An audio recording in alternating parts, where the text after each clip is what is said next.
በእርግጠኝነት ዛሬ ማታ እግዚአብሔር ስንቅን ይሰጠናል። አሜን ነው ወይ? አይበቶቻችሁን ሰፋ አርጋችሁ ከመጣችሁ እግዚአብሔር በአይበታችን ውስጥ የሚያስፈልገውን ነገር ይሰጣል። ዮሴፍ እንኳን ለወንድሞቹ ጉያቸው ይዘውት የመጡትን ማዳበሪያ ተቀብሎ ስልቻቸው ውስጥ ስንዴ ከቷል። የኔና የናንተ አምላክ ደግሞ ከዮሴፍ ይበልጣል። አሜን።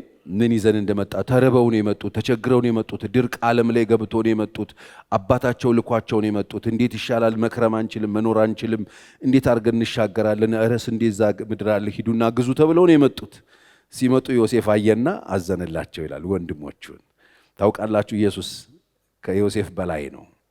ዮሴፍ ወንድሞቹን አወቃቸው። እነሱ ግን አላወቁትም ነበር ይላል።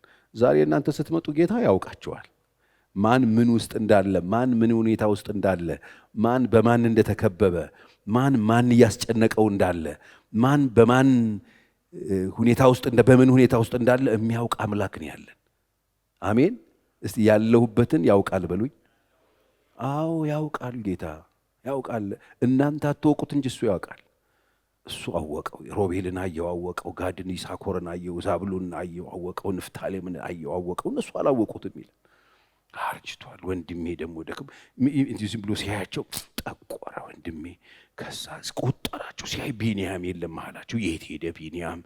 ወንድሙ ሚሳሳለት ወንድሙ የእናት አባቱ ልጅ ቢንያም አልመጣም። በቃ ግራ ገባው። ከዛ ከናፍቆቱ የተነሳ ራሱን አልገለጠም። ገባና ይላል መጽሐፍ አለቀሰ ይላል ተደብቆ። ወገኖቼ ዛሬ ተደብቆ የሚያለቅስ አይደለም ያለን።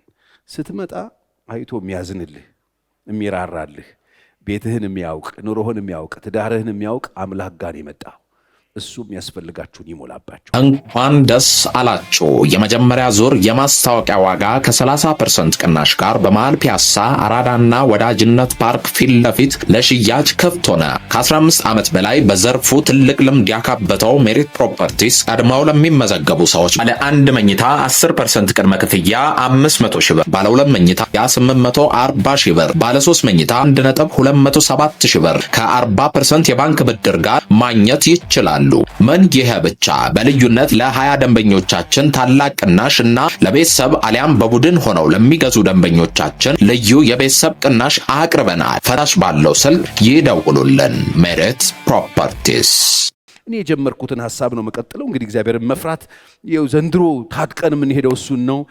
በህይወታችን ዘመን በሙሉ ልንረሳው ማንችል ልንጥለው ማንችል ምንም አይነት ትምህርት ብንማር ምንም አይነት የህይወት ከፍታ ላይ ብንወጣ ምንም አይነት ዕውቀት ብናውቅ እንዴው ልንጥለው የማይገባ የጥበብ ሁሉ ቁንጮ የዕውቀት ሁሉ ቁንጮ የሆነውን እግዚአብሔርን መፍራት መዝሙራችን መሆን አለበት።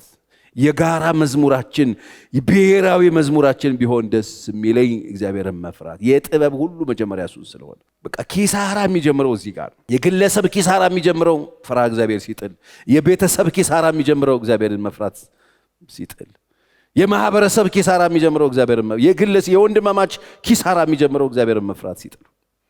ፈሪሃ እግዚአብሔር ከሰው ውስጥ ሲወድቅ ኪሳራ ኤደን ገነት ሂዱ። ፈሪሃ እግዚአብሔር ሲጠፋ እግዚአብሔርን ንቀው ወደቁ። ፈሪሃ እግዚአብሔር ሲጠፋ ወንድማማቾች ተገዳደሉ።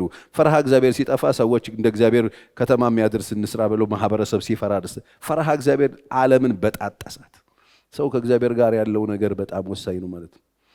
ስለዚህ ፈሪሃ እግዚአብሔር ለቤተሰብ፣ ፈሪሃ እግዚአብሔር ለማህበረሰብ፣ ፈሪሃ እግዚአብሔር ለምድር፣ ፈሪሃ እግዚአብሔር ለየትኛውም ተቋም ያስፈልጋል። ስለዚህ ይሄንን የጣልን ቀን ነው የተበላ ነው። ስለዚህ መነሳት አለበት። እንደ ኤጳፍራ የክርስቶስ ቤተክርስቲያን በዚህ ዘመን ልናነሳው የሚገባው ወሳኝ ነጥብ ብለን አንስተናል። ዛሬም 1-2 ነጥብ በፍጥነት እነግራችኋለሁ። እግዚአብሔርን የሚፈራ ሰው ከሰው ይልቅ እግዚአብሔርን ይታዘዛል። እግዚአብሔርን መፍራታችን ምን እንደሚመስል፣ እግዚአብሔርን መፍራት ጥቅሙን፣ እግዚአብሔርን በመፍራት የሚገኙ ትሩፋቶችን በጣም ብዙ ነገሮች አንስቻለሁ። ከሰው ይልቅ እግዚአብሔርን ይታዘዛል። እግዚአብሔርን የሚፈራ ሰው መለያው ብዙ አዛዦች ነው ዓለም ላይ ያሉ ታውቃላችሁ። ሚስት ታዛለች፣ ባል ያዛል፣ የመስሪያ ቤት አለቃ ያዛል፣ የክልል ፕሬዝዳንት ያዛል፣ የሀገር ፕሬዝዳንትና ጠቅላይ ሚኒስትር ያዛል። አዛዦቻችን ብዙ ናቸው። ማዘዝ የሚፈልጉ እንድንፈራቸው የሚፈልጉ እንዲቆጣጠሩን የሚፈልጉ ብዙ ናቸው አይደል እንዴ? ብዙ ናቸው። ሊያስፈራሩን የሚፈልጉ ብዙ ናቸው። እግዚአብሔርን የምትፈራ ከሆነ ከሰው ይልቅ እግዚአብሔርን ትታዘዛለህ። ምክንያቱም ሁሉም እንድንፈራቸው የሚፈልጉን ሊያዙን ስለሚፈልጉ ነው። ዓለማችን ላይ ኑሮ ያስፈራራሃል። ምን ሊያዝዝ ይፈልግ? ሰይጣን ያስፈራራሃል ሊያዝዝ ስለሚፈልግ። ሰዎች ያስፈራሩሃል። ለምን? ሊያዙ ፈቃዳቸውን ሊያስደርጉ ስለሚፈልጉ። ሁሉም ከመሬት ተነስቶ ብድግ ብሎ ጮክ ብሎ የሚናገረው የሚያስፈራራን እንዴት ሊያዘን ስለሚፈልግ። ቀጣዩ ትእዛዝ ነው ይመጣው። ልክ መፍራት ስትጀምር ቀጣዩ ትእዛዝ ነው ይመጣው። ሱስ ያዛሃል። እንደ ቀልድ የጀመርከው ሱስ አለቃ ይሆንና ነገስታት ይሆኑና በህይወት ላይ ጌቶች ይሆኑና ሲጋራ እንኳን ባቅሟ ታስፈራራለች እኮ በህይወት ትመጣና ጫት ትመጣና ታስፈራራለች። አዛዥ ነው የምትሆነው፣ አለቃ ነው የምትሆነው። በማትፈልግበት ሰዓት ታስነሳለች ካልጋ ላይ ሂድና ይሄን አድርግ ትላለች። አዛዦቻችን ናቸው የሚያስፈራሩን፣ አዛዦቻችን። እግዚአብሔርን ስትፈሩት ግን በህይወታችሁ ዘመን ሁሉ ከሰው ይልቅ ታዛዥ የምትሆኑት ለእግዚአብሔር ይሆናል። መጽሐፍ ቅዱስ ላይ እንዳሉት እንደነ ሳፓራ የምትባል ሴት አለች እና ፋሃ የሚባሉ ሴቶች ዘጸአት ላይ ሄዳችሁ ማንበብ ትችላላችሁ። የሚገርሙ ሴቶች ናቸው። እኔ በጣም ነው የምወዳቸው። ምናልባት ብዙዎቻችሁ እነዚህን ሴቶች አታውቋቸው ይሆናል። ዕብራውያን ሴቶች ናቸው እና ሙያቸው ማዋለድ ነው። አዋላጆች ናቸው እና በግብፅ ምድር የሚታወቁ አዋላጆች ናቸው። ሁለት ሴቶች በጣም የሚታወቁ ናቸው። ግብፃውያን ዕብራውያን ናቸው። በምርኮ የመጡ ስራቸው ማዋለድ ነው። ነፍሰ ጡር ስትመጣ ማዋለድ ስራቸው አዋላጅነት ነው እና ንጉሱ ጠርቶ ያዛቸው ትእዛዝ ነበር። አዋላጆቹ ታዘዙ። አሁን ይሄ ህዝብ በጣም እየበዛ ነው። ስለዚህ አሁን ይሄ ህዝብ ከዚህ በኋላ እንዲበዛ ደግሞ የሚወልዱት ወንድ ነው። ከተማውን ጎረምሳ ሆነ። ግብፅ በጣም ፍርሃት ውስጥ ወደቀች። ስለዚህ ዕብራውያን አዋላጆቹን ጠራቸውና ፈርዖን ትእዛዝ አወጣ። ምንድነው ያላቸው? ስሙ አላቸው። አሁን እናንተ እነዚህ ነፍሰ ጡሮች ምናምን አሉ አይደል? በየሰፈራቸው ሲወልዱ መጀመሪያ እንደወለዱ ወንድ ከሆነ ግደሉት። ትእዛዝ ነው የሰጣቸው። ወንድ ከሆነ መግደል አለባቸው አላቸው። ዘጸአት ምዕራፍ 1 ሂዱና አንብቡ። ሂዱና ግደሉ። ወንድ እንደተወለደ ግደሉ። ሴቶቹ ተቀብለው ወጡ። ያሉት ነገር ምንድነው? እግዚአብሔርን ስለሚፈሩ መጽሐፍ ላንብብላችሁ 17 ቁጥርን በተለይ አዋላጆቹ ግን ይላል። በጣም ደስ ይለኛል። ምዕራፍ 1 ቁጥር 17 ትእዛዝ ነው ያወጣው። ትእዛዝ የሰጣቸው ማን ነው? ንጉስ በሉኝ። ይሄን ትእዛዝ ያወጣው ማን ነው? ንጉስ። ንጉስን እንዴት አትፈራ? ትእዛዝ የሰጠው ንጉሱ ነው። እነዚህ ባሪያዎች ናቸው። የሚኖሩበት ዓለም የግዞት ዓለም ነው። ባርነት ነው የሚኖሩት። አለቃ አላቸው፣ ንጉስ አላቸው፣ ሀገር አለ፣ ህዝብ አለ፣ አዛዥ አላቸው። ጠርቶ ያዘዛቸው ንጉሱ ነው። ንጉሱ ነው ያዘዛቸው። የሚወለደው ወንድ ከሆነ ግደሉ አላቸው። ትእዛዝ ነው የሰጣቸው። እግዚአብሔር ያሳያችሁ። ከዚህ በፊት ሴቶቹ ያስማ ኦፑሽ እያሉ አዋልደው ወንድ ልጅ ነው የወለድሽው እያሉ ያሳቀፉ የነበሩ፣ ሴት ልጅ ነው የወለድሽው እያሉ ሲያሳቅፉ የነበሩ ሰዎች ትእዛዝ ወጣባቸው። ከየት? ከመንግስት ከንጉስ ትእዛዝ ነው የወጣው። ትእዛዙን የሰጠው ንጉስ ነው። የንጉስን ትእዛዝ መታዘዝ አለባቸው አይደል? ማክበር አለባቸው። ግን ይላል መጽሐፍ እግዚአብሔርን ስለፈሩ አዛዥ አለው፣ ግን እግዚአብሔርን ስለፈሩ ሚል ቃል አለ። እግዚአብሔርን ስለፈሩ የግብፅ ንጉስንም እንዳዘዛቸው አላደረጉ። እግዚአብሔርን ስትፈራ ከሰው ይልቅ እግዚአብሔርን ነው የምትታዘዘው። በማለዳ አዛዥ ይመጣብሃል። እዚህ ቁጭ ብለህ አዛዥ ትእዛዝ ያወጣብሃል። እግዚአብሔርን የሚፈራ ሰው ከሰው ይልቅ ከነገስታት ይልቅ የሚታዘዝለት እግዚአብሔር ነው የሚሆነው። እነዚህ ሰዎች በባርነት የሚኖሩ ናቸው። ሴቶች ናቸው። ንጉሱ ነው ትእዛዝ የሰጣቸው። ይሄን ትእዛዝ ቢጥሱ የሚመጣውን ያውቃሉ። ትእዛዝ ጥሰው አይደለም፣ ትእዛዝ ሳይጥሱ ከጅራፍ ውጪ ከግርፋት ውጪ የማያስተዳድር ንጉስ ነው። በባርነት 430 ዓመት የቀጠቀጣቸው ንጉስ ነው። ይታወቃል። ጡብ እንኳን ቁጥሩ ከቀነሰ ከኋላ የሚገርፍ እኮ እንትን ነው እኮ፣ አረመኔ እኮ ነው። ህዝቡን በጭቆና በተጽዕኖ ስር የያዘ እኮ ንጉስ ነው እኮ። ህዝቡን በጣም በከባድ ሁኔታ ይዞት የነበረ ንጉስ። ህዝቡ ከምጡ የተነሳ ከመከራው የተነሳ የጮህበት እኮ መንግስት እኮ ንጉስ እኮ ነው። ይሄ ንጉስ ነው እኮ ይሄን ትእዛዝ ያወጣው። ያስፈራል። ግን ይሄ ንጉስ፣ የሚያስፈራው ንጉስ፣ ጅራፍ ያለው ንጉስ፣ ገዳዩ ንጉስ፣ ገራፊው ንጉስ ይሄን ትእዛዝ ሲያዛቸው ነው አሉት። ለምን ሲባል ማንን ስለፈሩ? እግዚአብሔር ከነገስታት በላይ ነው። እግዚአብሔርን የሚፈራ ሰው ከሰው ይልቅ እግዚአብሔርን ይታዘዛል። ከዛ እንዳዛቸው አላደረጉም። ወንዶችን ሕፃናትን አዳኗቸው እንጂ ይላል። ግደሉ የተባሉትን አዳኑ። ግደሉ የተባሉትን አዳኗቸው። የግብፅም ንጉስን አዋላጆቹን ጠርቶ ማለት ለምንድን ነው እንዲህ ያደረጋችሁት? እኔ ትእዛዝ ሰጥቻችሁ አልነበረም? ግደሉ ብዬ አልነበረም ወይ? ለምንድን ነው እንዲህ ያደረጋችሁ ሲላቸው ወንዶቹና ሕፃናቱን ለምን አዳናችሁ ብሎ ሲጠይቃቸው ንጉሥ ሆይ ሶሪ የዕብራውያን ሴቶች በጣም ጠንካሮች ናቸው፣ አዋላጅ አያስፈልጋቸውም፣ ጠንካራ ስለሆኑ እኛ ከመምጣታችን በፊት ነው የሚወልዱት ብለው ነገሩት። አም ሶሪ ዊዝደም ነው ይሄ። ይህን ያደረጉት ማንን ስለፈሩ? እግዚአብሔርን ስለፈሩ። የዕብራውያን ሴቶች ጠንካሮች ናቸው፣ አዋላጅ አያስፈልጋቸውም፣ ጠንካሮች ናቸው። ጠንካራ ያደረጋቸው አምላክ አለ። ክብር ለእግዚአብሔር ይሁን። የሚገርም ነው። እግዚአብሔርን ስትፈሩት የምትታዘዙት እግዚአብሔርን።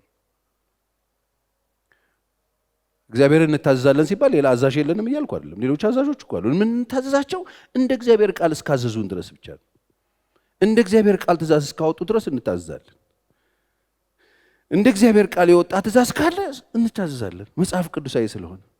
እንደሱ ነው ሐዋርያት ሥራም ላይ ሐዋርያቱን እኮ ይሄንን እንደዚህ ሆነ ነገር ነው የገጠማቸው አይደለ? በዚህ ስም እንዳትናገሩ ተብሎ ታስታውሳላችሁ? ግርፍ አድርገው ቅጥቅጥ አድርጓቸው በዚህ ስም እንዳትናገሩ፣ ከዚህ በኋላ በዚህ ስም ስትናገሩ ብናገኛችሁ ገርፈዋቸዋል። ከዚህም በኋላ ደግሞ በዚህ ስም ብትናገሩ ወዮላችሁ ብለው ማስጠንቀቂያ ሰጧቸው። ከዛ የሚሉት ምንድን ነው እነሱ? እንዴት አድርገን ነው? ሐዋርያት ሥራ ምዕራፍ 4 ቁጥር 19 ጴጥሮስና ዮሐንስ ግን መልሰው እግዚአብሔርን ከመስማት ይልቅ እናንተን እንስማ ዘንድ በእግዚአብሔር ፊት ይሄ የሚገባ ነገር ነው ማለት። እግዚአብሔር እኮ አለ። እናንተ እዚህ ጋር አዛዥ ሆናችሁ እንጂ፣ እናንተ እዚህ ጋር ባለስልጣን ሆናችሁ እንጂ፣ እናንተ እዚህ ጋር ነገስታት ሆናችሁ እንጂ፣ እናንተ እዚህ ጋር አሁን የበላይ ሆናችሁ እንጂ፣ እናንተ እዚህ ጋር ዱላውን በትሩን የያዛችሁ እንጂ አለ እኮ የበላይ። ስለዚህ እናንተን እንደምትፈልጉት መሆን የምንችለው ከእሱ ጋር ጥሩ እስከሆናችሁ ድረስ ብቻ ነው። ከዛ ውጭ ግን አይሆንም ነው እኮ ያሉ። ይሄ ፌር ነው ወይ? እግዚአብሔርን ትተነው የእግዚአብሔርን ሐሳብ ትተን እናንተ መስማት ይሄ ልክ ነው እንዴ? እንገርፋችኋለን። ሶኬ አምጡት፣ ችግር የለም። ከእግዚአብሔር ቃል ውጭ የሆነ ነገር አምሶሪ ነው እኮ እያሉ ያሉት። እግዚአብሔርን መስማትን ተወይ፣ የእግዚአብሔርን ትእዛዝን ተወይ። አለቆቻችን፣ አዛዦቻችን፣ ታላላቆቻችን፣ በህይወታችን ውስጥ ጉልበት ያላችሁ ስልጣን ያላችሁን ሰዎች እኮ ነው ምን እናርግ እግዚአብሔርን እንተወው ወይ መስማት ነው እኮ እያሉ ያሉት። ይተዋሉ፣ ገርፈዋቸዋል፣ ቅጥቅጥ አድርገዋቸዋል፣ ዋጋ አስከፍለዋቸዋል፣ በመጨረሻም ገለዋቸዋል። ይሄ ማለት እግዚአብሔርን ባለስልጣን ታዘዙ ተብሎ ተጽፎ የለ እንዴ? ሮሜ 13 ላይ አይደል? ሮሜ 13 ላይ እኮ ተጽፏል። ታዲያ እነዚህ ሰዎች ሮሜ 13 መጽሐፍ ሐዋርያ ጳውሎስ የጻፈውን ትእዛዝ እየጣሱ ነው? ነገስታትን እየደፈሩ ነው? አይደለም፣ አይደለም፣ አይደለም። እንደዚህ ያደርጋችሁ እንዳታስቡ። አመጽ አይደለም ይሄ። በቃ ያልገባቸው ነገር እነዚህ አለቆች እንደ እግዚአብሔር ቃል ሲያዙ እንደሚታዘዙላቸው የእግዚአብሔር ልጆች አልገባቸው። ከእግዚአብሔር ቃል ውጪ ከሆኑ ሌላ ነገር እንደሚፈጠር አልገባቸው። እንቢተኝነት እንደሚመጣ አልገባቸው እንጂ ሮሜ 13 ተጽፏል። ክፉ ለሚያደርጉ ነው የተባለው።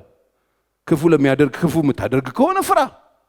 ለምን? የሚገርመው ነገር ክፉ አድራጊውን ለመገሰጽ በጎ አድራጊውን ደግሞ መልካም ለማድረግ ለመሸለም የተቀመጡ ናቸው፣ በእግዚአብሔር የተሾሙ አገልጋዮች ናቸው ብሎ ንጉሥ ያለው በማን?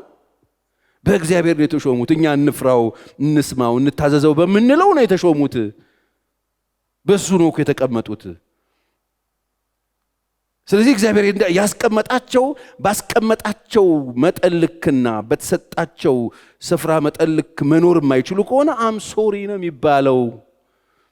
የሚመጣ ነገር ኦኬ ከነዚህ ሲፓራ ምናምን ለናንስ አንችልም። እነሱ ሰው ሀገር ቁጭ ብሎ ኖ ምን ስላደረጉ? እግዚአብሔርን ስለፈሩ። እግዚአብሔርን የሚፈራ ሰው እግዚአብሔርን ይታዘዛል፣ እግዚአብሔርን ይሰማል። ከሰዎች ይልቅ፣ ከመኳንንት ይልቅ፣ ከነገስታት ይልቅ እግዚአብሔርን ነው የሚሰማው፣ እግዚአብሔርን ነው የሚታዘዘው።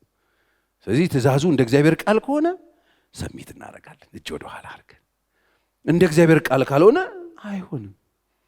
እነዚህ ሰዎች ንጉሡ ያዘዘው ሰው ግደሉን ያለው፣ ለዛውም ነፍስ የማያውቁ ሕፃናትን ገና እንጭጮችን ገና ከማህፀን ሲወጡ ወንዶች ከሆኑ ግደሉን። ይሄንን ትእዛዝ ኖ አሉት።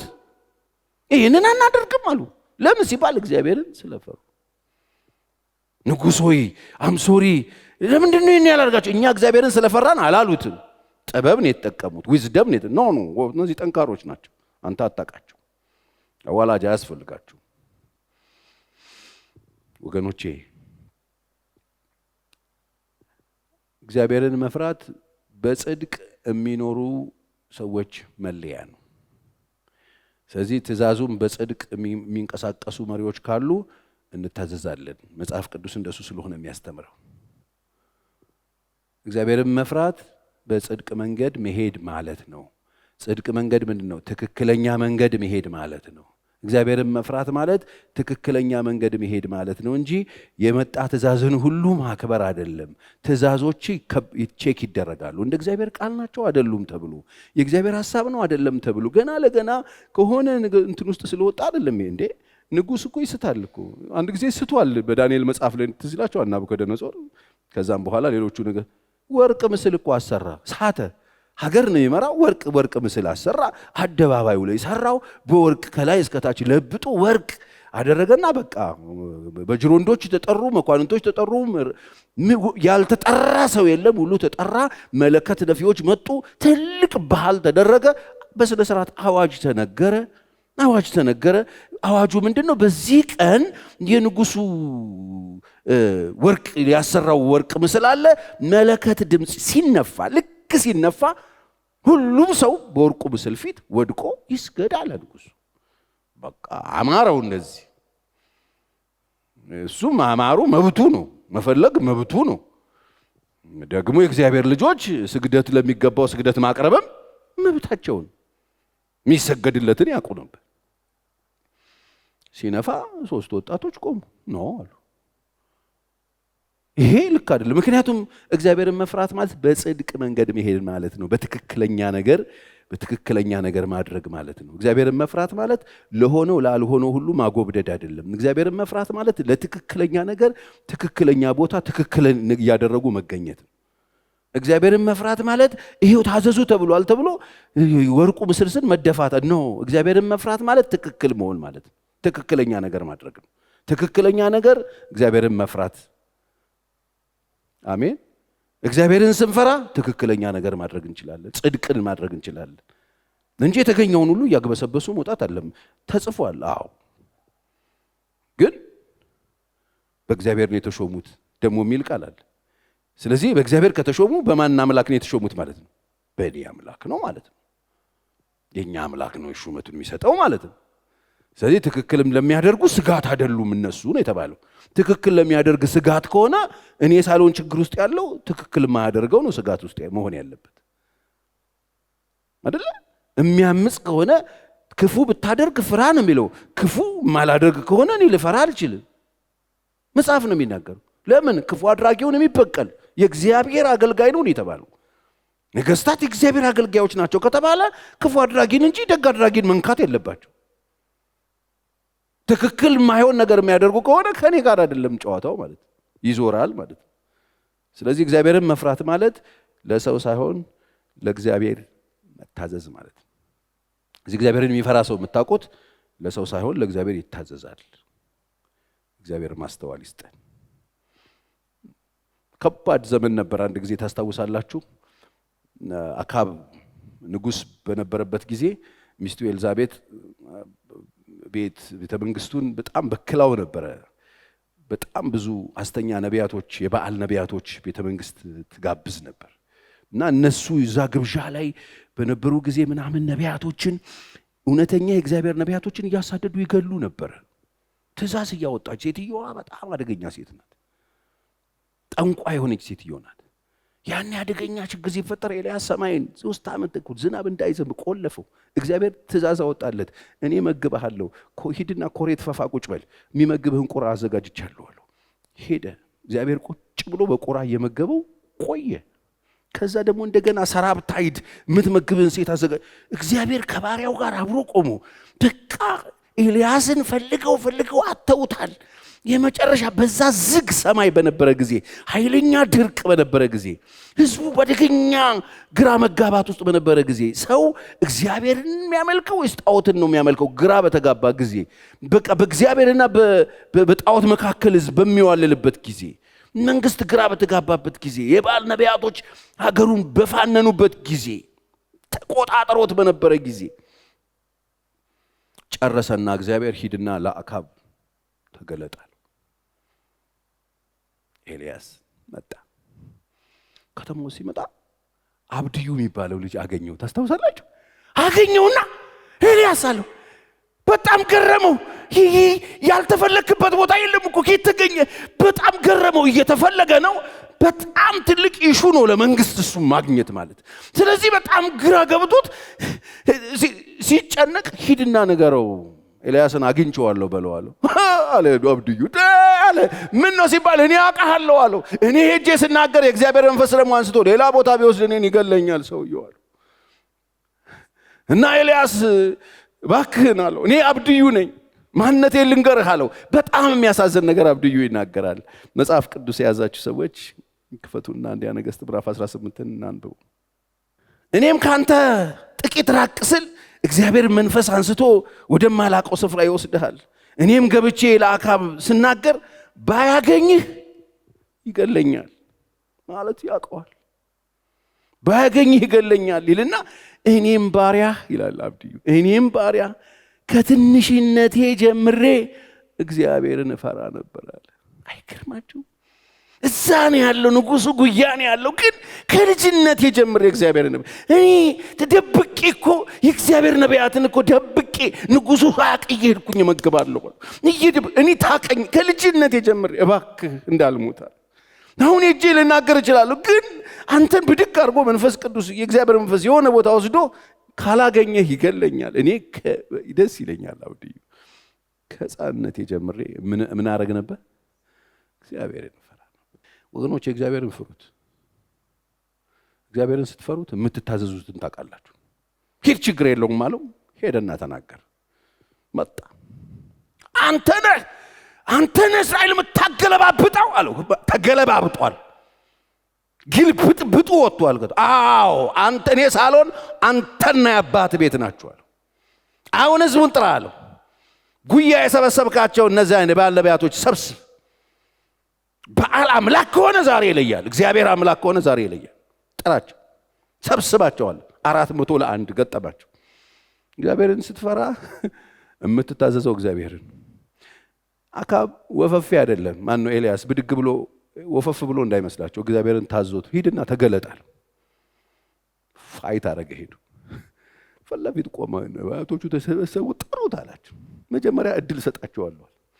አንተ አሰረውና መጣ። ጭየው ትመጣና አንተ ባል ነቢያት አንተ መንፈስ ብሎ አዞት ቀን ሙሉ ሲጮሁ ፊታቸውን ሲዋጥጡ ባል ወይ ወዴት ነህ ሲሉ ተኝቶ ይሆናል እያለ ሙድ ሲይዝባቸው ቀልዱ ሩቅ ቦታ ሄዱ። እስቲ ጮሁ እንደገና ሲጫወትባቸው ነው። እሱ አንዴ ሲጠራው መጣ። ሰምቶ በሳት ቢመልስ አምላክ። ወገኖቼ እግዚአብሔር ከሁሉ በላይ እየነገርኳችሁ ያለሁት በቃ ጤናማ ኑሮ ኖራችሁ ጤናማ ሞት እንድትሞቱ ነው። እግዚአብሔርን ፍሩት። እግዚአብሔርን ፍሩት። የማይሆን ቦታ ላይ ጉልበታችሁ እንዳጨርሱ፣ የማይሆን ቦታ ላይ ተደፍታችሁ እንዳትገኙ። እነ ሲድራቅ ነው አሉ። የማይሆን ቦታ ላይ እነሱም ስደት ነው ያሉት። የማይሆን ቦታ ላይ ተመልከት፣ ድፍት ብለው እግዚአብሔርን ጥለውት ሰው ሀገር ባቢሎን ነው ያሉት። ድፍት ብለው ምንድን ነው እያሉ የሚያመልኩት? ንጉሱ ነው ያሰራው ወርቁን። ግን በነፍሳቸው ተወራርደው እግዚአብሔርን የሚፈሩ ወጣቶች ድፍት ቢሉ ኖሮ ይሄ ይመጣ ነበር። አልመጣ ነው አሉት። ያዛቸው፣ አሰራቸውን፣ ከተታቸው እሳት ውስጥ። እግዚአብሔር ልጅ መጣ፣ የአማልክት ልጅ ቢመስለው አብሯቸው ወካ አረገ። ከዛስ አስወጥቷቸው ይኸውልህ ከዚህ ቀን ጀምሮ የሲድራቅ የሚሳቅ የአብደናጎን አምላክ የማያመልክ ቤቱ የጉድፍ መጣያ ይደረጋል አለ። አምልኮ ይቀየራል። እዚህ ወርቅ ጋር መጥቶ ተደፍቶ ባገኘው ማለቱ ራሱ እኮ ነው ሰርቶ ያሰግድበት። ይኸውልሽ ህዝቤ እያንዳንድሽ መተሽ እዚህ ጋር ተደፍተሽ ባገኝ የሚሰገድለት አንድ ነው አለ። መንግስትንም ህዝብንም ታደጉ 3 እግዚአብሔርን የሚፈሩ ወጣቶች። ወገኖቼ እግዚአብሔርን መፍራት የምትታዘዙለትን ይለይላችኋል። እኔ ላሳያችኋለሁ። ማቴዎስ ላይ ስጋን የሚገሉትን አትፍሯቸዋል። አሁን ዓለማችን ላይ ሀገራችንም ላይ በጣም ሊያስፈራሩ የሚፈልጉ ሰዎች ሰው የሚገሉት ናቸው። እነሱን አትፍሯቸዋል። ለምን ሲባል እነሱ ስጋ ነው የሚገሉታል። መፍራት ያለባችሁ አለ ከገደለ በኋላ ገሃነም የሚጨምረው ነፍስንም ስጋንም ሲኦል የሚጨምራል። የአማልክት ሁሉ አምላክ ነው። አሜን። የኃያላን ሁሉ ኃያል ነው። የጌቶች ሁሉ ጌታ ነው። አይኖቹ በምድር ምእመናን ላይ ናቸው። የእያንዳንዱን ሰው እንቅስቃሴ ያውቃል።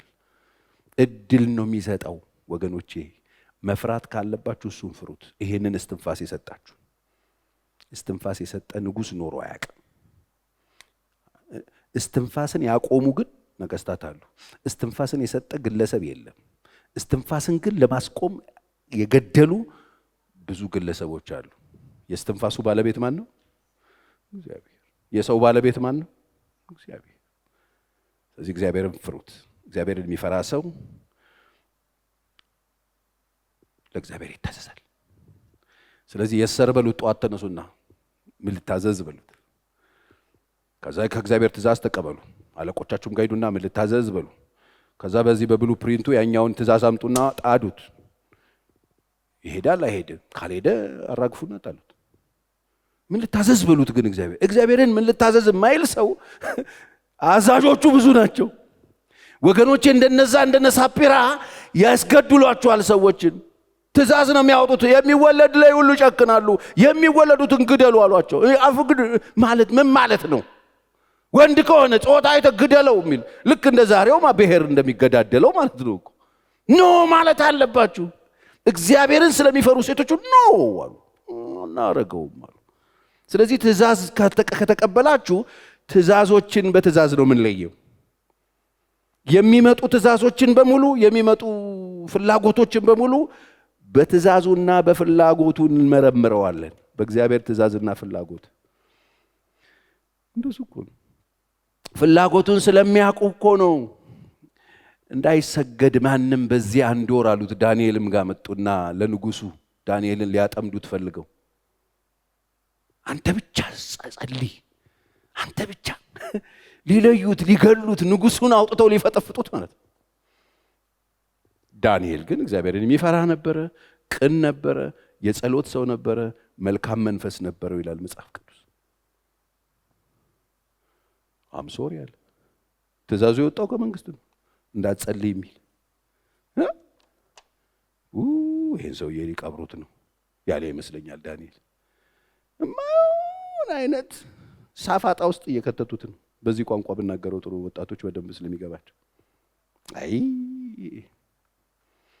ማይሆኑ ሰዎች ቢሮ ገብተዋል አሉ። ጭራሽ ወደ ላይ ተኩስ ጀመርክ።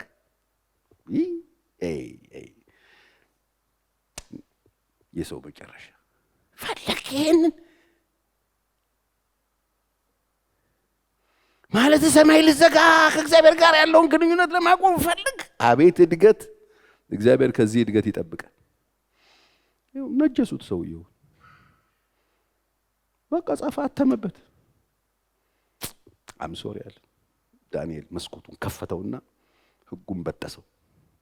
ንጉሥን ስለማይታዘዝ ነው፣ ሌላ ስላለ።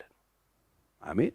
ምድር ላይ ያሉ ታላላቅ ኃያላን ጉልበተኞች ባለጠጎች ምን ቢነሱ ሌላ አለ፣ ሌላ አለ። እስቲ አሜን በሉ። ሌላ አለ፣ ሌላ አለ፣ ሌላ ኃያል አለ፣ ሌላ ጉልበተኛ አለ፣ ሌላ ባለስልጣን አለ፣ ሌላ ባለቤት አለ። የምድር የሰማይ የምድር ያሉ ፍጥረቶች ሁሉ የአዋፍ ፈጣሪ ይህ ሁሉ ባለቤት ሌላ አለ፣ ሌላ አለ፣ ሌላ አዛዥ አለ። ሌላውን የማያውቅ ሰው ያልቅለት። እግዚአብሔር ማስተዋል ይስጠን። ሁለተኛው እግዚአብሔርን የሚፈራ ሰው መማለጃ አይቀበልም። አሁን በጣም ሙሰኞች ምናምን የሚል ነገር በጣም ታያላችሁ አይደል?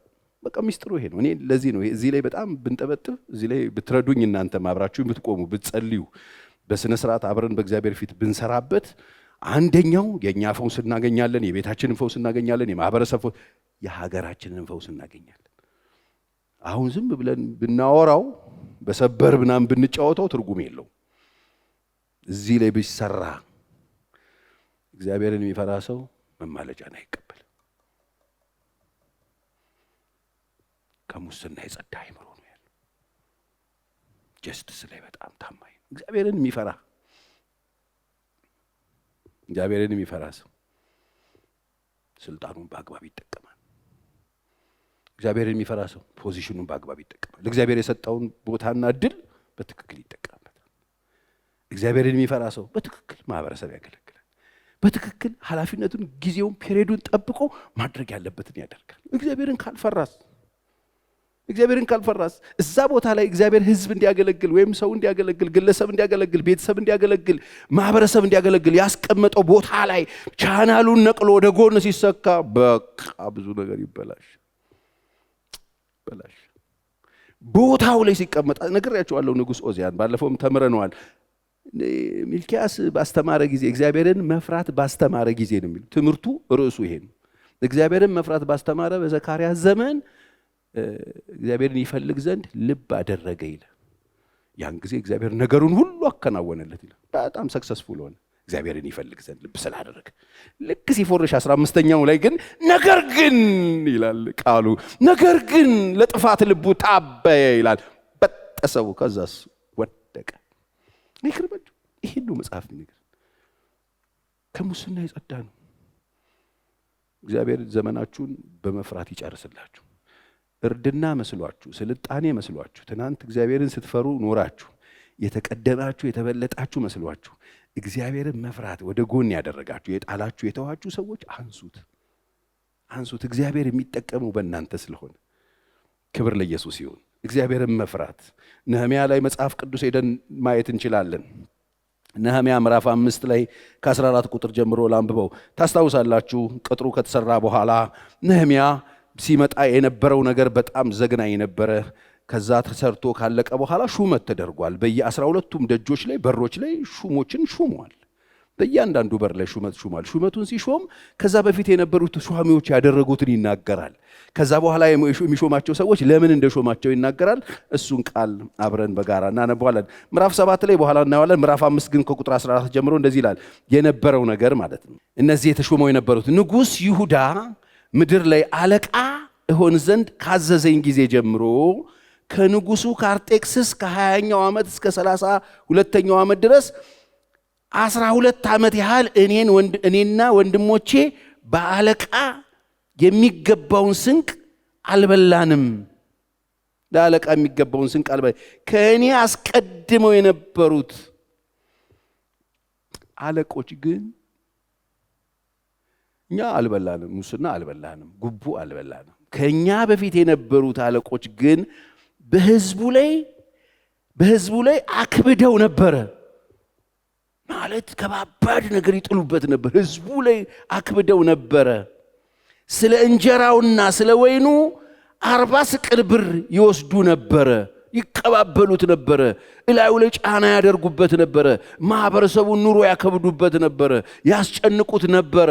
ምሶኞቹ ሹሞኞቹ አይገርምም ነበረ። ሎሌዎቻቸውም ደግሞ በህዝቡ ላይ ይሰለጥኑ ነበረ። ሹሞቹ ከስራቸው የነበሩት ሎሌ አሽከሮቻቸው፣ ካድሬዎቻቸው፣ ሰራተኞቻቸው ደግሞ በህዝቡ ላይ ይሰለጥኑ ነበረ። አይገርምም ነበረ። እኔ ግን እግዚአብሔርን ስለፈራሁ እኔ ግን ዩኒቨርሲቲ ስለተማርኩ አይደለም። እኔ የዚህ ብሔር ስለሆንኩ እግዚአብሔርን ስለፈራዋል። የነበሩት ሹሞች የነበሩት አለቆች ህዝቡ ላይ ጫና ፈጥረውበት ይቀባበሉት ነበረ። ዕዳ በዳ ያደረጉት ነበረ። መከራ ያበዙበት ነበር። ይቀበሉት ነበረ። ጫና ነበረ። የራሳቸው ምቾት ነበር የሚፈልጉት። ሹም ለዚህ እኔ ግን አለ እግዚአብሔርን ስለፈራው አላደረኩም። ስለዚህ አንድ ሰው ጤነኛ አስተዳደር መስጠት የሚችለው ጤነኛ አገልግሎት መስጠት የሚችለው የትም ቢሮ ቀበሌ በለው ሰፈር ውስጥ ያለ በለው የትም ቢሮ ጤነኛ ሰርቪስ መስጠት የሚችል ሰው እግዚአብሔርን ይፈራል።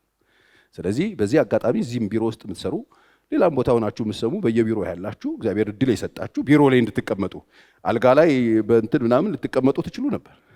ዊልቸር ላይ ልትሆኑ ትችሉ ነበር። ግን ቢሮ ልትቀመጡ እግዚአብሔር እድል የሰጣችሁ የተለያየ ቦታ ላይ እግዚአብሔር የሾማችሁ እግዚአብሔር ማህበረሰብ ህዝብ እንድታገለግሉ ያስቀመጣችሁ ሰዎች የህዝብ ኑሮ እንድታቀሉ እንጂ እንድታከብዱ አይደለም።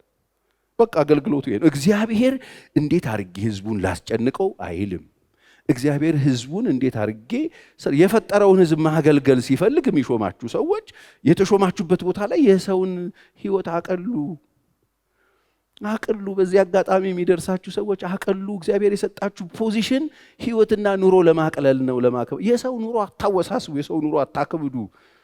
እነዚህ መጥቶ ለምንድን ነው የምታከብደው መሰለ? የሰው ህይወት ስታከብድ፣ የሰው ኑሮ ስታከብድ፣ ጫና ስትጨምርበት፣ ገንዘብ በጣም ስትጠይቅ፣ ሙሰኛ ስትሆን እግዚአብሔርን ስለማትፈራ ብቻ ነው። እግዚአብሔርን ስትፈራው እንዲህ አይደረግም። ለምን? የህዝቡ ባለቤት ማን ነው? እግዚአብሔር። እግዚአብሔርን ሲጀመር የምትፈራው ስታቀው ነው። አላቀውም ብትል ራሱ አንድ ቀን ታቀዋለህ። ዛሬ ብታቀው ጥሩ ነው። መጽሐፍ በጉብዝና ወራት ፈጣሪህን እንበልም ደስ አያሰኙ የምትላቸው ጭንቀት ቀናት ሳይመጡ፣ በሮች ሳይዘጉ፣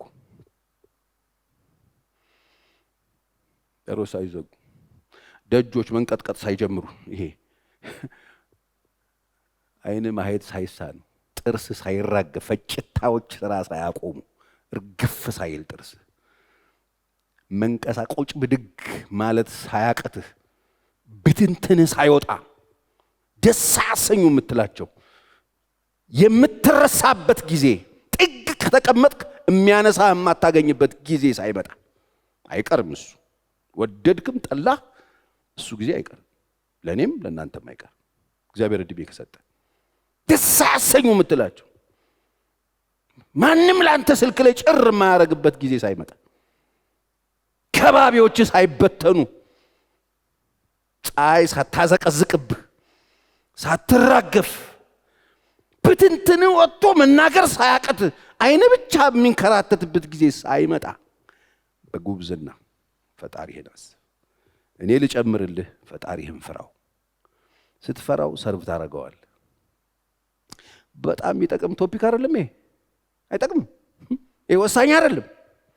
ለአንተም፣ ለቤተሰብም፣ ለምድርም፣ ለሀገርም፣ ለሁሉ ፈውስ ነው። ሌላ የለም። እኔ አደገኛ ትንቢላችሁ ሀገራችሁ አልልህም። ሙስና ሲቆም ህዝብ ሰላም ይሆናል፣ ህዝብ ሰርቪስ ያገኛል፣ ተደስቶ ከየቢሮው እግዚአብሔር ይመስገን፣ እግዚአብሔር ይስጣችሁ እያለ ይሄዳል። አሁን ነው ወይን አሁን ቆይ ብቻ እያለብን የሚል ማለት ሰው ወረቀቱን ይዞ የሚያብድ ለሞት የሚሮጥ የሚመስል፣ ግማሹ ለበቀል ለመጥፎ ስሜት ፊት ኢነርጂውን ቀይረው ያወጣው። አስቡበት። እግዚአብሔርን የሚፈራ ሰው እጅ መንሻ አይቀበልም፣ በሙስና አይሰራም። ለዚህ ነው ከዛ በኋላ እነዚህ ሰዎች ነህምያ ሹመት ሲያደርግ ሲሾም ምዕራፍ 7 ላይ ሄዳችሁ ተመልከቱ ከቁጥር 1 እና 2። ከዛ ቅጥሩ ምናምን ነህምያ ታስታውሳላችሁ። በጣም ብዙ ቻሌንጅ ነበረበት በህይወት ውስጥ። ይሄ መጀመሪያው ጉዞ ላይ መጥቶ እንትን አድርጎ ሪፎርሙን አምጥቶት ለውጥ አድርጎ ሹመኞቹን እነዚህ የሚያስለቅሱትን ቀያይሮ ሲቀይር የተቀየሩት ሰዎች ለምን እንደተቀየሩ ይነግረናል። እኔ ግን እግዚአብሔርን ስለፈራው ይሄን አላረኩም ካለን በኋላ ምዕራፍ 7 ቁጥር 1 ላይ እንዲህም ሆነ ቅጥሩ ከተሰራ በኋላ ታስታውሳላችሁ። እንዴት አድርጎ አሁን እዛ ውስጥ አልገባም። ቅጥሩ እንዴት እንደተሰራ፣ እንዴት አድካሚ እንደነበር፣ እንዴት ፋይት እንደነበር፣ እንዴት በጣም ከባባድ ሰዎች ከበውት በወሬ በምናምን ወገቡን ሊፈቱት ማአት ጊዜ ወረቀት እየጻፉበት ከመንግስት ጋር ሊያጣሉት ያላደረጉት ነገር የለም። ይሄን ከልባችሁን ያወጣችሁት ውሸታሞች ናችሁ። እኔ ታላቅ ስራ አለብኝ እና ኦና ሸለቆ ወርደን እንነጋገር፣ አንዳንድ ነገር ስላንተ እየተባለ ነው፣ መንግስት ከሰማ ችግር ነው የሚፈጠርብና ምን አላወራም። ይሄ ከልባችሁን ያወጣችሁት ወረኞች እያለ 6 ጊዜ ደብዳቤ እየላኩለት እያረገ ነው የሰራው። ፋይት ነበረው። ግን ከተሰራ በኋላ ሳንቃዎቹንም ካቆመ በኋላ የበሩ መዝጊያ ላይ የሚቆሙትን ሳንቃዎች ካቆመ በኋላ በረኞቹን፣ መዘምራኑን፣ ሌዋውያኑም ከተሾሙ በኋላ ማለት የአምልኮ ስርዓት ተመለሰ። ሌዋውያን ተመለሱ፣ በረኞቹም ተመለሱ ማለት ትክክል በቦታቸው ሰዎችን መሾም ጀመረ። ከተሾሙ በኋላ ወንድሜን ይላል ነህምያ ወንድሙን አናኒንና የግንቡን አለቃ ሐናንያን በኢየሩሳሌም ላይ ሾማቸው። የገዛ ወንድሙን የሾመው። ለምን እንደሾመው ስሙ። ሲሾመው በቤተሰብ በዘር በምናምን አይደለም፣ ቤተሰቤ ምናምን ብሎ አይደለም። ሲሾመው ወንድሙን ነው የሚሾመው። እዚህ ጋር ለምን እንደሾመው እርሱም እውነተኛ ከሌሎችም ይልቅ እግዚአብሔርን የሚፈራ ሰው ነበር ይላል። መመሪያው ሰዎች ለሹመት የሚበቁበት እንትን የዘመድ የቤተሰብ ሳይሆን እግዚአብሔርን የሚፈራ ነበር ሹመቱ። ህዝብ ለማገልገል፣ ሀገር ለማገልገል፣ ቅጥር ለመጠበቅ፣ ሀገር ለመጠበቅ፣ ቦታ ለመያዝ፣ የሆነ ነገር ለመሻማት በዘመድ መሯሯጥ ትርጉም የለውም ሀገር ለማስለቀስ ካልሆነ በስተቀር። ትውልድን ለማስለቀስ ትውልድን ለማሳዘን፣ ሀገር ለማፍረስ ነው የሚጠቅመው እሱ። ሀገር ለመስራት፣ ትውልድ ለመስራት፣ ህዝብን ለማሳቅ፣ ህዝብን ደስ ለማሰኘት፣ ቁስል ለመፈወስ፣ ስብራትን ለመጠገን፣ ሀገር እንድትቆም ለማድረግ የሚሰራው በዚህ ነው። እግዚአብሔርን የሚፈሩ ሰዎች ሲመጡ ስለዚህ ጸልዩ። ፈራሃ እግዚአብሔር ያላቸው ሰዎች ቦታ እንዲይዙ እስቲ አሜን በሉ። የኛ ዘመድ፣ የኛ ብሔር፣ የኛ ዘር አትበሉ። ምን ያደርግላችሁ? ብሔር ሲጀመር ሀገር ያገለግላል እንዴ? ሀገር ያተርፋል እንዴ ብሔር? እግዚአብሔር እንጂ ሀገር የሚያተርፈው። ስለዚህ በብሔር አታስቡ። የኛ ክልል እንትን ቆመ ምን ማድረግልን? የእናንተ ክልል ቢቆም ከእርሱ ነው የሚያገለግለው። የእናንተ ሰው ቢቆም ትርጉም የለውም። የሚጠቅመን እግዚአብሔርን የሚፈራ ሰው፣ እግዚአብሔርን የሚፈራ እኔ ታየኝ ነው። ለሀገር ፈውስ፣ ለምድር ፈውስ፣ ለቤተ ክርስቲያን ፈውስ፣ ለሁሉ ቦታ ፈውስ እግዚአብሔርን የሚፈሩ ሰዎች፣ እግዚአብሔር አለ ብለው የሚያዩ ሰዎች እንጂ በየቢሮው የሚገለሙቱ በየቢሮው ያለ ሙስና ያለ ጭን አናሳልፍ የሚሉ ሰዎች እኮ ነው። ብዙ ለቅሶ እኮ አለ። ቤት ይቆጠረው በየቢሮው ተሰግስጎ በየቦታው ቁጭ ብሎ ማለት ሰው የሚያስለቅሱ ሰዎች አሉ። ለምን እንደተቀመጡ ሲባል ኑሮ ሊያቀሉ፣ የኢትዮጵያውያንን ኑሮ ሊያቀሉ፣ የሀገርን ኑሮ ሊያቀሉ፣ የህዝብን ኑሮ ለማቅለል፣ ህዝብን ሰርቭ ለማድረግ ለማገልገል ይሄንን ልብ ኬት ያምጡት? እግዚአብሔርን ካልፈራ እኮ የኬትም አይመጣም። በቦታ እኮ የሚመጣ እኮ ነገር የለም። በቦታ የሚመጣ ብልግና ነው። እግዚአብሔርን በመፍራት የሚመጣ አገልግሎት አለ። ነህምያ ሹመቱን ሲሾም እዚህ ቦታ ላይ በዚህ ቦታ ላይ በኢየሩሳሌም ላይ ሲሾማቸው ወንድሜን ጨምሬ ሲሾመው ከሌሎቹ ይልቅ እግዚአብሔርን የሚፈራ ነበር። አውቀዋለዋል።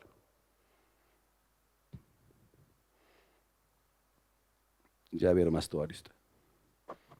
ሾመ ምናምን አድርጎ ምናምን ሄደ ወደ ስራው። ከሆነ ጊዜ በኋላ ሲመለስ 13ኛው ምዕራፍ ላይ ድብልቅልቁ ወጥቷል ሀገሩ። ሲመጣ መንገድ ላይ አቡሽዬ ደህና ነው እንደምን ሲለው አይችልም። አይሁድኛ ጩጬው የሚያወራው አዛጦንኛ ነው ይላል። ቋንቋ አይችሉም። የነበረው ነገር በሙሉ ተፈውዞ ጠበቀው። የሚገርም ነው። ኤልያሴብ የሚባለው ተሾሞ የነበረው ኤልያሴብ ከጦቢያ ከሚባለው ሰው ጋር ተወዳጅዶ ልጁን ለሰንበላጥ ድሮ አማቻሞች ሆነው እነዛ ሌዋውያን መጥተው ገብተውበት መዘምራኑ ይቆሙበት የነበረው ክህነቱ ቦታ ላይ ለጦቢያ ቤቱን ሰጡት። ጦቢያ ቤተሰቡን ሰብስቦ እዛ ኑሮ ጀምሯል። ክህነቱ ፈርሷል። ልጆቹ ከማይገባ ጋር ተጋብተው ቋንቋው የጠፋባቸው ማህበረሰብ ብትንትን ብሎ በቃ እንደዚህ አይነት መዘበራረቅ የሚፈጠረው ሰዎች እግዚአብሔርን መፍራት ሲያቆሙ፣ ወደ ጎን ሊንክ ሲያደርጉ የሚታዘዙት ይጠፋባቸዋል። ምን ልታዘዝ ካላልክ አትታዘዝ። ምን ልታዘዝ ብለህ እግዚአብሔር ጋር ካልቆምክ አትታዘዝ። ከእግዚአብሔር ጋር ያለው ነገር ሲበላሽ ነው ችግር ውስጥ የሚወደቀው። ይሄ ማንም ሰው ላይ ሀፕል ሊያደርግ ይችላል። ስለዚህ ለነገ ዋስትናችን ምንድን ነው ሲባል እግዚአብሔር መፍራታችን። ነገ በጣም በጥሩ ሁኔታ መቀጠል ትፈልጋለህ? እግዚአብሔርን ፍራ። አስተማማኝ የሆነ ስቴብል ያደረገ በዘመናት ሁሉ የማይለዋወጥ ሁልጊዜ አብረው እንዲኖር የሚፈልግ ሰብዕና ትፈልጋለህ? እግዚአብሔርን ፍራው። ሚስጥሩ እሱ። የሆነ ቦታ ላይ ልትፎርሽ ትችላለህ። የሚያስፎርሽ ደግሞ ምን ልታዘዝ ስታቆም ወደ ላይ አዛዦች ብዙ ናቸው። ፈላጊዎቻችን ብዙ ናቸው። ድምጾች ብዙ ናቸው። አለቆቻችን ሊሆኑ የሚፈልጉ ብዙ ናቸው። ወገኖች እግዚአብሔርን ፍሩት። ያን ጊዜ ይሄ ኮራፕሽኑ መጥፋት ይጀምራል። አድሎ ይቆማል። በኮት ማሰብ እናቆማለን። አሁን እኮ ቤተክርስቲያን ውስጥም እኮ የገባ እኮ በሽታ ነው። እንደ ቀልድ ዝም ብለን እያየነው ነው እንጂ ቤተክርስቲያን ውስጥ ገብቶ ለዚህ ነው ያዕቆብ እኮ ወርቅ ላረገና ምናምን ቦታ አይደል የተባለው።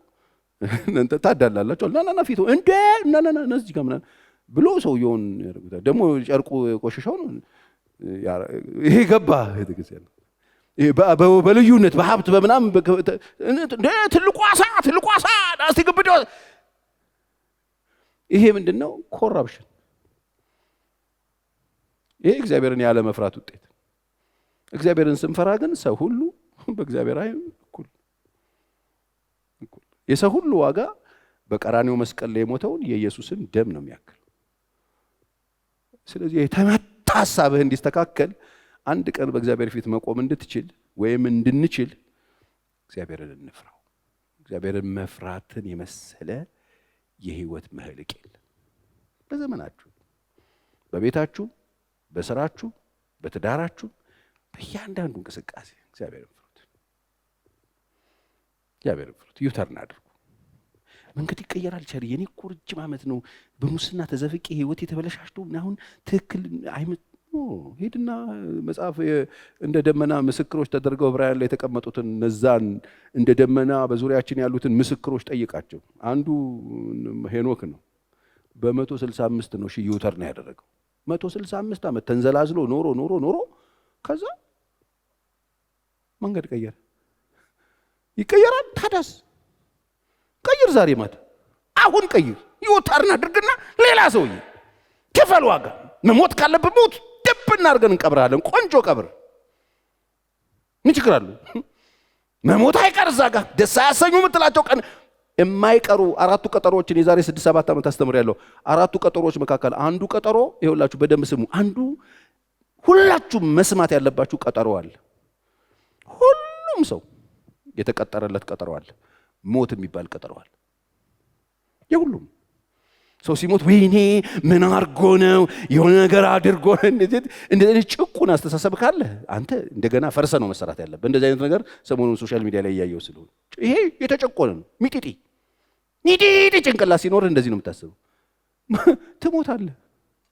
ቀጠሮ አለ። እንዴት እንደምትሄድ ነው የማታውቀው። ለዚህ ነው በሴሌም ግንብ ፈርሶባቸው ስለሞቱት ሰዎች ተንዶባቸው የሞቱትን ሰዎች ስሙ አላቸው። ከእናንተ የተለየ ኃጢአት የሰሩ መስሏችሁ ከሆነ ተጠንቀቁ፣ ንስሐ ባትገቡ በእናንተም ላይ እንደዚህ ይሆናል የተባለው መጽሐፍ እንደዚህ ነው የሚናገር። ደማቸውን ከመስዋዕቱ ጋር የቀላቀለባቸውን እነዛን ሰዎች ተጠንቀቁ፣ ንስሐ ግቡ እናንተ ነው የተባለው። የተለየ አይደለም። ሞት የሚባል ቀጠሮ አለው። ሰው የሚባል በሙሉ ቀጠሮ አላችሁ። ስንት ላይ እንደተቀጠርን ነው ማናቀው። 37 የተቀጠራለ፣ 57 የተቀጠራለ፣ 94 104ም የተቀጠራለ። 104 ላይ ይመጣል። በቃ ይጨርሳል። ቀጠሮ አለ። የሞት ቀጠሮ አለ። የማይቀር ነው። ይሄ እንዳትረሱት። ረስታችሁት ከሆነ ቸርች የመጣችሁት ሞት ለማጥፋት ከሆነ አትድከሙ። ሞትን እናጠፋለን፣ የሞትን ኃይል ውሸቱን ነው፣ አያጠፋም። እንደዚህ የሚለውም ሰውዬ ይሞታል፣ የሚላቸውም ሰዎች ይሞታሉ። አይቀርላችሁ። ቀጠሮ አለ። ድሮ አንድ መዝሙር ነበረ። ማን ነው? አለኝ ቀጠሮ ኢየሱስ ከሚባል እንግዳ እስኪ ልነሳ ቤቴ ላሰናዳ። መቼ ነው ግን የምንገናኘው? ምን እያደረግን ነው የምንገናኘው? ምን አድርገን ጨርሰን ነው የምንሄደው? ይሄ እግዚአብሔርን መፍራት ህይወት ውስጥ ሲመጣ የምታስተካክለው ቀጠሮ አለ። መቼ? ዛሬ ማታ ይሆን የተቀጠረው? እንዴት ዛሬ ማታ ቀጠሮ ሊኖር ይችላል? እና ትኬት ኦፊስ እኮ እዚህ የለም። ዋን ዌይ ነው የሚቆረጠው። ቆራጩም ሌላ ነው። ተራችን ጠብቀን እንሄዳለን። እግዚአብሔርን መፍራት በጣም የሚያዋጣ አዋጭ ይሁን። እግዚአብሔርን ስትፈራው እግርህን ከሸካራ መንገድ ትከለክላለህ፣ እጅህን ከደም ትከለክላለህ፣ ህሊናህን ከቆሻሻ ትከለክላለህ። ንጹህ ትራስ ያለህ ሰው ትሆናለህ።